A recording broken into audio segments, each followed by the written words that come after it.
Can we fight now? Is he a fake? You're pretty well made. Of course I am. Was born from your data. My skills are the same. In fact, they are superior.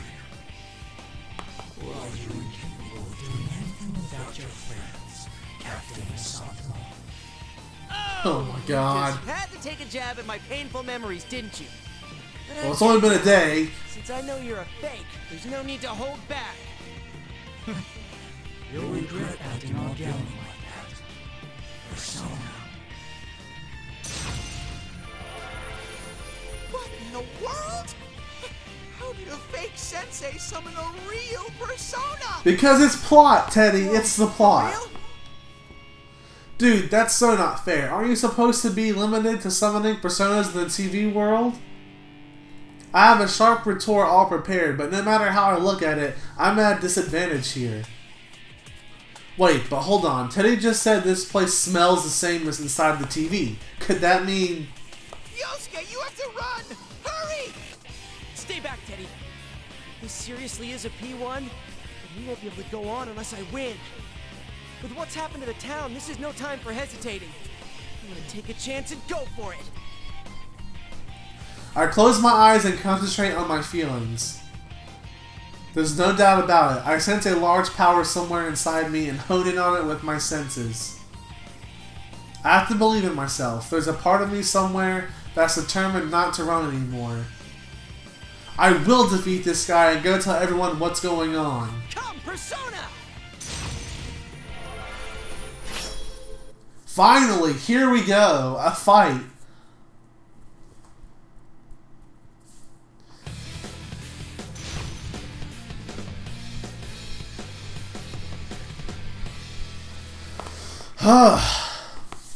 Only took us like 2 hours, I think, almost.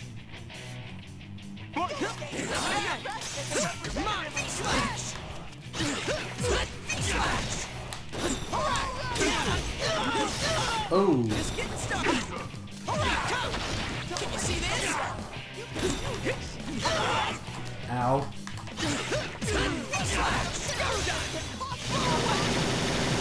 Auto combos for the win.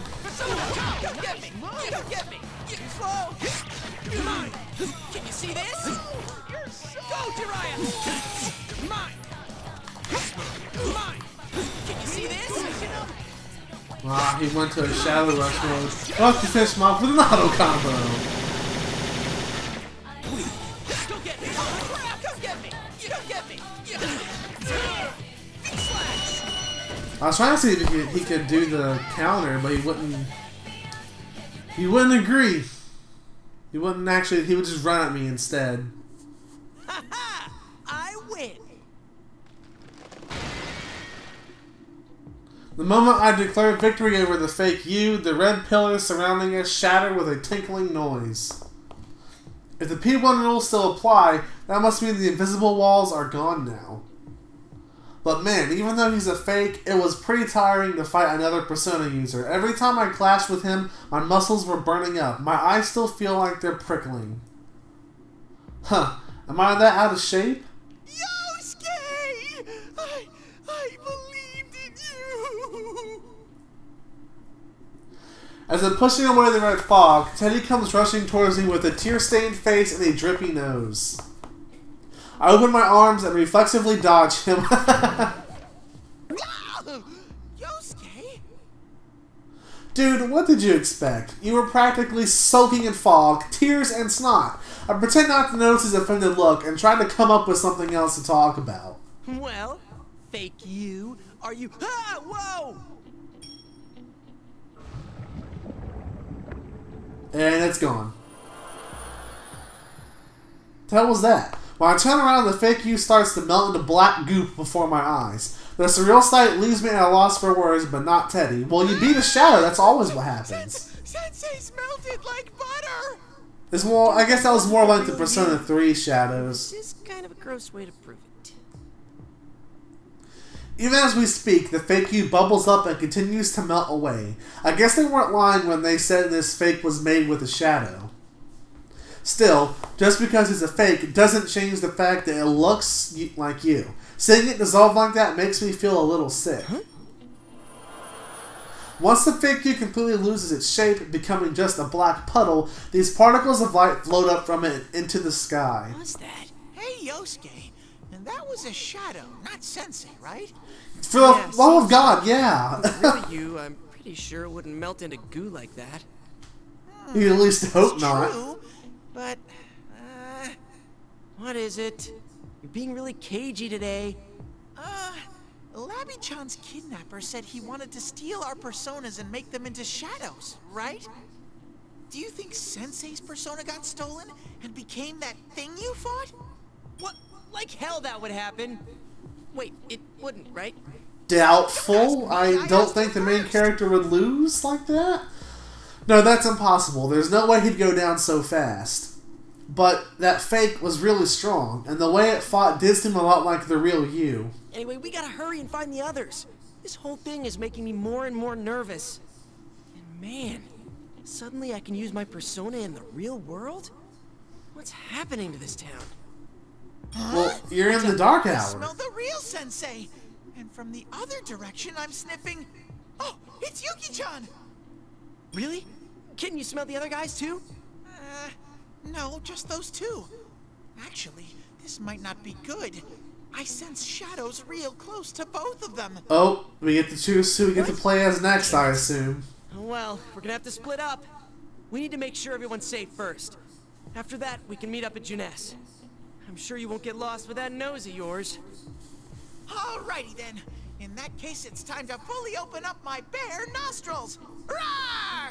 Wait for me, Yuki-chan! Of course. It's coming for you! It goes towards the second best girl for the record. Hey, wait! You didn't tell me where you is! Roar! Yuki-chan! Oh my Damn it, god. you perverted bear! You are so getting a pay cut for this! You can't decide something like that. Come on, son. Well, we finally got our first fight, and it was only somewhat satisfying.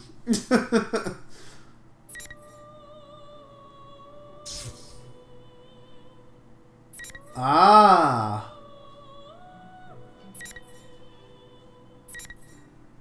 General's entrance. I wonder if Tei's gonna be stopping his way towards Yukiko. Yeah, because she's not in the picture. Alright, we're gonna pick you because, you know... Oh, Velvet Room scene we're starting off with. Because, like, that's gonna progress the story a lot faster. And this... is further behind. So let's try and keep these as close to each other as possible. At least as close as the game will let us. The third ordeal.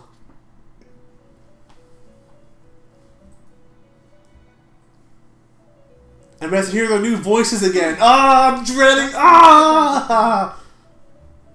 Sorry. I do not like the new voices.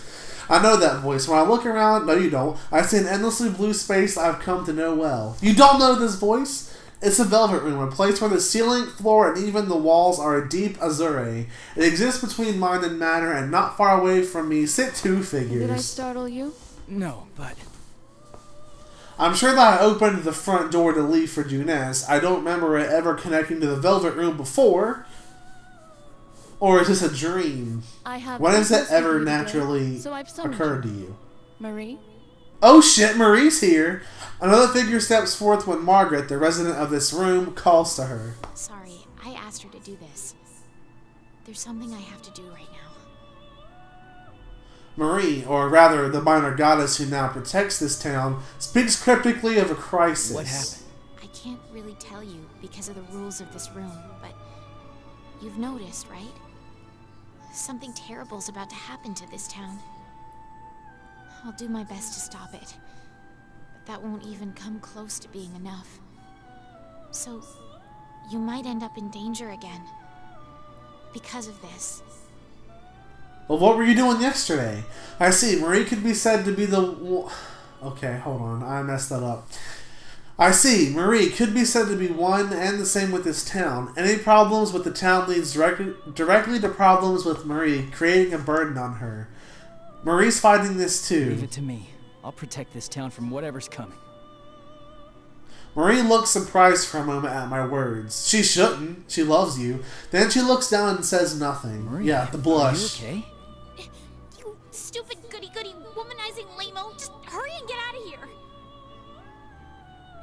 That's a mean thing to say to a person worried about you. Well, that is like her. She's so tsundere. Still, she may be toughing it out, but I can tell this abnormality is eating away at Marie. It seems you still have a lot to learn. You may have noticed, but your precious town faces an even greater threat than before. It's only been a day since the last Cinema one. With the other world, which you once called the Midnight Channel. What? Fortunately, Marie's powers are currently protecting the townspeople. But that will not last long. So that's why they're not coffins. A town that's become a labyrinth choked by fog and silence. Inaba exists in a unique time right now. Only persona users who have accepted their suppressed egos are able to freely move about through the evil red fog. That's right. It really is the dark hour. The fog will thicken, and those who cannot use such powers will be swallowed into this world. So that's what General Teddy meant by within the hour. This will be the third ordeal thrust upon you. Or perhaps it is the continuation of the second. It's pretty much the Will you overcome it with continuation this of the time as second. well? Go. You can do this. And as for the culprit in this case... Wait. That's odd. Marie's voice is starting to sound hazy. She was going to tell you the truth. And this sensation, I felt it before. It's the feeling I get when I leave the Velvet Room. You got kicked out. Wait, no, Marie's not done yet. Like Margaret was going to let her say that. The culprit in this case. But before I can hear the most crucial part of Marie's message, my consciousness is slowly swallowed by darkness.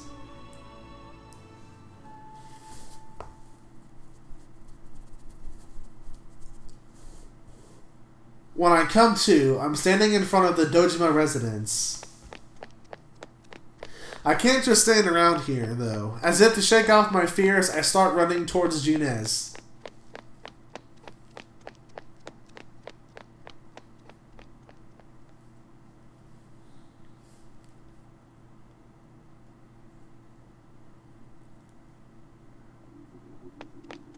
That's Still odd. running. I passed by here earlier, too. The same sign again, and turns that shouldn't exist. Just like Margaret said, the neighborhoods of Inaba have become a maze in this red fog. It really is just like the TV world. I get the feeling that shadows could come crawling out from the shadows of ordinary buildings, and I shake my head at such thoughts. Is this anxiety because of the fog, too? Margaret called this a continuation of what happened the other day. When Labrys was thrown into the TV world, her kidnapper said, "You got the better of me this time." If this is the continuation of the other day, then that means he's already making his next move. The culprit's objective, then, was to gather powerful shadows. Is that what he's setting up to do this time as well? But something's bothering me. What is it? Is there something I'm missing? Just when I'm about to sort through the pieces once more, the red fog parts and I see a familiar building in front of me. What is it? Oh, you made a jeunesse. Jeunesse? Why is it here? Out of the corner of my eye, I see a figure pass by and enter jeunesse through the front door. It's... Yosuke. What a relief to see him safe, but it looks like he didn't hear me because he keeps going and disappears into jeunesse. Yosuke, wait! I hurry after him. The elevators aren't lit and don't seem to be moving, so I ignore them and run up the stairs. Yosuke looked like he was headed for the food court on the rooftop. I have to follow him. Yosuke! When I call out to the person standing in the food court, Yosuke turns around while gripping the fence and smirks. Yo, it's you! Well, I had a feeling someone would show up. That's what I was thinking too. Are you alone? Where's Teddy? Teddy? Oh, that useless ball of fur? Something's not right. Teddy and Yosuke bicker all the time, but their bond of trust is stronger than anyone else's underneath it.